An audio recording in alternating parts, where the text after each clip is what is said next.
DS4 Marathi न्यूजमध्ये स्वागत आहे। येवला शहराच्या सर्वांगीण विकासासाठी आणि आगामी काळातील धोरणात्मक नियोजनासाठी मंत्री छगन भुजबळ यांच्या संपर्क कार्यालयात महायुतीमधील सर्व नगरसेवकांची एक महत्त्वाची बैठक पार पडली। या बैठकीत शिवसेना, शिंदे गट, भाजप आणि राष्ट्रवादी काँग्रेसच्या सर्व नगरसेवकांनी युती धर्म पाळत एकत्रितपणे काम करण्याचा निर्धार व्यक्त केला आहे। या बैठकीनंतर प्रसारमाध्यमांशी बोलताना समीर भुजबळ आणि शिवसेना शिंदे गटाचे उपजिल्हा प्रमुख अमोल शिंदे यांनी माहिती दिली की युतीचा धर्म पाळण्यासाठी ही बैठक बोलावण्यात आली होती। येवल्याच्या विकासासाठी आणि देशाच्या प्रगतीसाठी महायुतीचे सर्व नगरसेवक एक दिलाने काम करतील अशी ग्वाही यावेळी देण्यात आली। विशेष म्हणजे शिवसेना शिंदे गटाचे 7 नगरसेवक या बैठकीला उपस्थित होते, ज्यातून शहरातील युतीची ताकद अधिक दृढ झाल्याचे दिसून येत आहे। माजी खासदार समीर भुजबळ यांच्या नेतृत्वाखाली महायुतीची वज्रमूठ शहरातील सर्व नगरसेवक आले एकत्र। विकास कामांसाठी आता युतीचा एकत्रित प्लॅन। समीर भुजबळ आणि अमोल शिंदे यांनी दिली महत्त्वाची माहिती। DS4 मराठी न्यूजसाठी दीपक सोनवणे, येवला। आज जे आहे युतीच्या सर्व नगरसेवकांची जे आहे मी बैठक बोलवलेली होती आणि त्यासाठी जे आहे राष्ट्रवादी काँग्रेस पक्ष, भारतीय जनता पक्ष व शिवसेनेचे 7 नगरसेवक जे आहेत हे आले होते। बाकीचे सुद्धा काही कारणास्तव येऊ शकले नाही। राज्यामध्ये आणि देशामध्ये जे आहे आम्ही युतीचं सरकार आहे आणि युतीचं धर्म म्हणून सर्वजण जे आहे नेते मंडळी एकत्रितरित्या देशाच्या, महाराष्ट्राच्या विकासासाठी काम करतात आणि त्याच धर्तीवर जे आहे येवल्यामध्ये सुद्धा येवल्याच्या विकासाच्या दृष्टीने आदरणीय भुजबळ साहेबांनी जे आहे गेले अनेक वर्ष काम केलेलं आहे आणि आपण येवल्याचा कायापालट झालेला बघितलेला आहे आणि त्या विकासाच्याच मुद्द्यावर जे आहे पुन्हा एकदा सर्व नगरसेवकांची इच्छा होती की आदरणीय भुजबळ साहेबांच्या नेतृत्वाखाली काम करायला पाहिजे। युतीमध्ये आपण एकत्र आहोत, तर येवल्यामध्ये सुद्धा युतीच्या वतीने एकत्रितरित्या काम करण्याची आवश्यकता आहे आणि म्हणूनच जे आहे आदरणीय फडणवीस साहेब असतील, आदरणीय शिंदे साहेब असतील, आदरणीय सुनेत्राताई आहेत आणि भुजबळ साहेब यांच्या नेतृत्वाखाली सर्वांनी एकत्रितरित्या काम करायच्या दृष्टीने जे आहे आज राष्ट्रवादी काँग्रेस पक्ष, भारतीय जनता पक्ष आणि शिवसेना या सर्व नगरसेवकांनी जे आहे एकत्रित येऊन जे आहे त्यांच्या आढावा बैठक घेतली आणि त्यांचे जे काही प्रश्न आहे येवल्याच्या विकासाच्या संदर्भातली काही प्रश्न आहेत त्या सोडवण्याच्या दृष्टीने कशी पावलं टाकायची या संदर्भात आमची सर्व चर्चा झाली। भाऊ आम्ही जे आहे खासदारकीला जे आहे युतीमध्ये लढलो, आमदारकीला युतीमध्ये लढलो, परंतु नगरपालिका, महानगरपालिका, जिल्हा परिषद कुठे कुठे झाल्या त्या ठिकाणी जे आहे काही ठिकाणी राष्ट्रवादी BJP एकत्र होती, काही ठिकाणी BJP शिवसेना होती, काही ठिकाणी शिवसेना राष्ट्रवादी होती। अशा पद्धतीने वेगवेगळ्या ठिकाणी वेगवेगळ्या प्रकारची समीकरणं होऊन त्या निवडणुका झाल्या होत्या। तशीच इथे जे आहे BJP आणि राष्ट्रवादी हे एकत्र होते आणि शिवसेना जे आहे समोर बाजूला होते। अशा रीतीने ही निवडणूक झाली होती, परंतु निवडणुकीनंतर जे आहे सगळीकडे सर्वजण जे आहे आता नाशिक नगरपालिकेमध्ये पण आम्ही जे आहे विरोधात लढलो। शिवसेना आणि राष्ट्रवादी एकत्र होती आणि BJP विरोधात होते। आता आम्ही तिन्ही पक्ष मिळून तिथे काम करायला सुरू केले। तसंच त्याच धर्तीवर जे आहे आता येवल्यामध्ये सुद्धा सर्व जे आहे तिन्ही पक्ष मिळून जे आहे सर्व तिन्ही पक्षाचे नगरसेवक मिळून जे आहे आम्ही काम करायचं ठरवलं। याचा अर्थ हे नगरसेवक त्यांच्याही सोबत होते, आता ते तुमच्या सोबत आलेले आज युती म्हणून ते सर्व आलेले आहेत, परंतु ह्याचं उत्तर जे आहेत शिवसेनेचे जे आहे इकडचे अमोलजी शिंदे हे आपल्याला त्याचं उत्तर देतील। आज जे आहे ते 7 आलेले होते आणि बाकीचे 3 सुद्धा काही कारणास्तव येऊ शकले नाही, पण ते पण येतील। भाऊ, असं म्हटलं जाईल की इलेक्शनला आपण विरोधात लढला आणि आज ते नगरसेवक आपल्या संपर्कात आले, युतीमध्ये आले। नाही, विरोधात लढलो मगाशी मी सांगितलं वेळाने आम्ही वेगवेगळी समीकरणं वेगवेगळ्या ठिकाणी झाली, त्याप्रमाणे वेगवेगळे आम्ही लढलो, परंतु निवडणुकीनंतर आम्ही सगळे आता पुन्हा एकत्र आलो। विधान परिषदेच्या निवडणुकीत दराडेंचा पराभव झाला, कुठेतरी त्यांनी महायुतीच्या नेत्यांनी घात केल्याचे देखील म्हटलं होतं। मंत्री भुजबळ साहेबांचं नाव न घेताही त्यांनी काही आरोप केले होते। तेव्हा आम्ही आमच्या पद्धतीने प्रामाणिक प्रयत्न केले।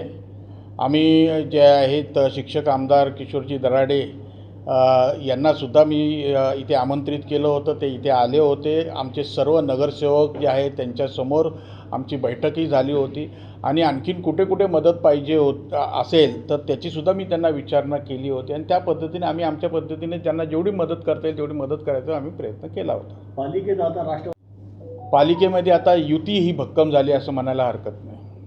शहराच्या विकासाला याचा कितपत फायदा होतो? निश्चितच फायदा होईल, कारण का असं आहे की शहरामध्ये साहेबांचं महत्त्वाचं काम म्हणजे काय की विकास, आणि विकास म्हणजे सर्व थरातील लोकांचा विकास व्हायला, सर्व भागातील लोकांचा विकास व्हायला पाहिजे. आणि म्हणून कुठच्या काही भागामध्ये जर काही वेगळे नगरसेवक असेल आणि तिकडचं काम जर थांबत असेल तर ते अतिशय दुःखाची बाब आहे, कारण का शेवटी जनता ही आपल्या सर्वांसाठी एक सर्व समान आहे आणि त्यांचं काम करणं महत्त्वाचं आहे. आणि आज आता हे सर्व नगरसेवक आल्यानंतर निश्चितच त्यांच्या प्रभागातसुद्धा मोठ्या प्रमाणात आता काम करायला आपल्याला संधी मिळणार आहे. तेवढंच नाही तर शहराच्या दृष्टीने जे आहे हे सर्वात मोठं पाऊल समजलं जाणार आहे. भाऊ असेही म्हटलं तयार होते, मात्र वरतून शिंदे साहेबांनी काहीतरी हे केलं आणि म्हणून ते आले नाही, नाहीतर आज ते शिंदे साहेबांचा आपला काही फोन झाला त्या संदर्भात? हे बघा असं आहे की शिंदे साहेबांचं माझं बोलणं झालं. माझं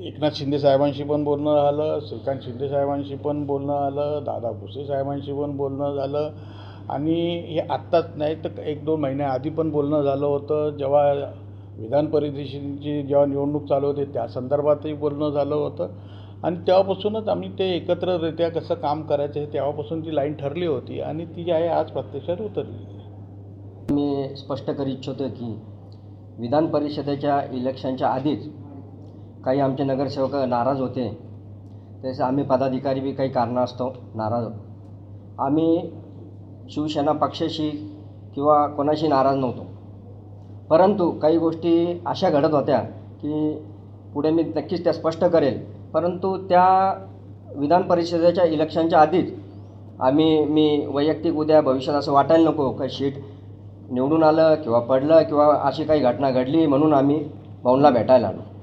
परंतु महाराष्ट्राचं नेतृत्व करतात समीर भाऊ भुजबळ साहेब, तर या आपल्या तालुक्याला लाभलेले आमदार आहे. तर कुठंतरी अनेक आम्हाला नगरसेवकांना अडचणी येत होत्या, आम्हाला पदाधिकाऱ्यांना अडचणी येत होत्या. त्या राजकारणात त्या अडचणी सॉल्व्ह होत नव्हत्या.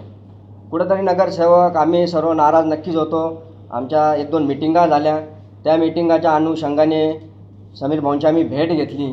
परंतु भाऊंचा मोठेपणा असा की आम्हाला कुठल्याही अडचणी निर्माण होऊ नये म्हणून त्यांनी सांगितलं की पहिलेच त्यांनी स्पष्ट केलं होतं की प्रवेश न करता बी आपण युतीत जाऊ आणि आमच्याकडे कुठलाही भेदभाव नाही.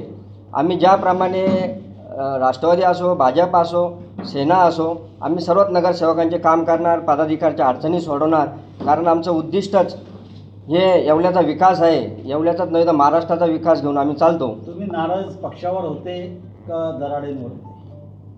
आम्ही स्थानिक नेतृत्वावर जरूर नाराज होतो, कारण अनेक कामं आमचे होत नव्हते, अनेक ठिकाणी अडचणी निर्माण होत होत्या आणि आमची स्थानिक नेतृत्व म्हणजे स्थानिक नेतृत्व जे बी इथं नेतृत्व करतात ते त्यात स्पष्ट बोला. स्पष्ट म्हणजे वैयक्तिक आम्ही कुणाल भाऊ दराडेंवर बी नाराज होतो आणि शिक्षक आमदार किशोर भाऊ हे इलेक्शनच्या वेळेस ज्यावेळेस भाऊंना भेटून गेले त्यावेळेस आम्हाला कुठंतरी ते मन दुखावले गेलं. प्रचंड आमच्या सगळ्या पदाधिकाऱ्यांच्या मनात प्रश्न निर्माण झाला का या ठिकाणी एवढा विरोध घेऊन आपण जर उभे राहू राहिलो राष्ट्रवादीच्या विरोधात, साहेबांच्या विरोधात, आणि तुम्ही ज्यावेळेस सर्वांना भेटायला बोलवलं तर तुम्ही एकटे गेलात आणि आम्हाला पदाधिकाऱ्यांना असा एक समज झाला की आम्हाला कुठेतरी वाऱ्यावर सोडण्यात आलेलं आहे आणि ते खूप आम्हाला मनाला लागून गेलं की जिथं आमच्या आमदाराचं तर वेलकम केलं, स्वागत केलं भाऊंनी, समीर भाऊंनी सगळ्यांशी बैठक लावली आणि राजकारणात कुणी निवडून येतं, कुणी पडतं. लोकशाहीत तुम्ही काही सांगू शकत नाही की यांनी मला मतदान दिलं, यांनी नाही दिलं. 250च्या वर मतदान झालेलं बी आहे, तर त्याच्यात तुम्ही कसं काय ठरवू शकता का कुणी मतदान दिलं, कुणी नाही दिलं? मतदान कमी झालं एवढं मत मी तुम्हाला पहिलेच सांगितलं, नाराजगी होती. तुमच्या प्रश्नाचं उत्तर मी नक्की दिलं नाही. विश्वासात घेतलं नाही. 100% परस्पर त्यांनी समीर भाऊची भेट भेटली घेतली, त्यावेळेला तुम्हाला विश्वासात नाही घेतला आम्हाला. त्यामुळे तुम्ही नाराज झालो आणि त्याच्यानंतर तुम्ही आमचा निर्णय झाला. आम्हाला वाटलं आम्ही दोघं तिघं नाराज असतील, परंतु भेट घेतली तर सर्वच्या सर्व नगरसेवक 10च्या 10 नगरसेवक नाराज होते आणि तुम्ही पाहतच आहात जवळजवळ स्वतः गटनेते गणेश भाऊ आणि 7 नगरसेवक ज्या आमच्या वार्डातून सुद्धा आम्ही जे लीड दिलं होतं नगर अध्यक्षपदाला, त्याच्यानंतर हे जे 5 मुस्लिम स्वतः नगरसेवक ज्यांच्या लीडवर कुठंतरी राष्ट्रवादीच्या बरोबरीत पोहोचलो, 1000 मतावर आणून ठेवलं, ते सर्वच्या सर्व नगरसेवक, स्वतः मी उपजिल्हा प्रमुख, गटनेते आम्ही सर्व प्रवेशच करणार होतो. परंतु भाऊंचं म्हणणं पडलं की प्रवेश करण्यापेक्षा तुम्हाला कुठं त्रास होऊ नये, आम्ही काही कुठल्या त्रासाला किंवा कशाला घाबरणारे लोक नाही आहे. परंतु राजकारणात जर तुमचे कामं होत नसेल, तुमचे वैयक्तिक जर अडचणी आणि तुम्ही जनतेचे प्रश्न कसं सोडवणार, याविषयी आमची सर्वांची एक चर्चा झाली, एक बैठक झाली आणि खूप आधीपासूनच ही नाराजगी होती. ती नाराजगी आता तुम्ही प्रत्यक्षात पाहता. नाराजगी जी आहे ती वरिष्ठांना कळवली होती का आणि त्यांनी काय उत्तर दिलं? मला इथं काही चान्स भेटला नाही.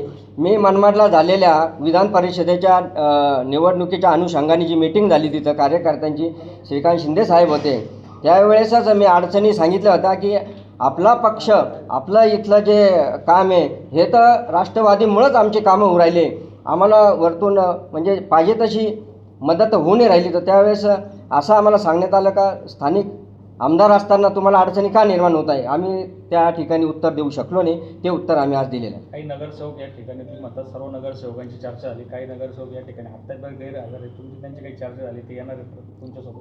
त्यांनी तर आम्हाला सांगितलेलं का आम्ही बी तुमच्या मागून येतोच आहे, काही वैयक्तिक अडचणी असतील, परंतु नगरसेवकच नाही तर शिवसेनेचे अनेक पदाधिकारी संपर्कात आहे आणि ते नक्कीच काही दिवसात युती धर्माचं पालन करून युतीसाठी प्रचाराला, विकासाला की कुठल्याही प्रकारचा अडथळा आणणार नाही. युती बनायचं की पक्षप्रवेश सोहळा म्हणायचं? नाही, हे युती आहे आणि युतीत काही कोणाला असा अधिकार नाही. ज्या टायमाला जर आमचे आमदार भेटायला येऊ शकता तर आम्ही भाऊंना भेटून आमचे कामं करून घेतले आणि त्यांच्या संग थांबलो, त्यात गैर काही नाही. तुम्ही प्रवेश कधी करणार भाऊच्या नेतृत्वात, साहेबांच्या नेतृत्वात? मी तर अजून शिवसेनेतच खुश आहे, आनंदी आहे.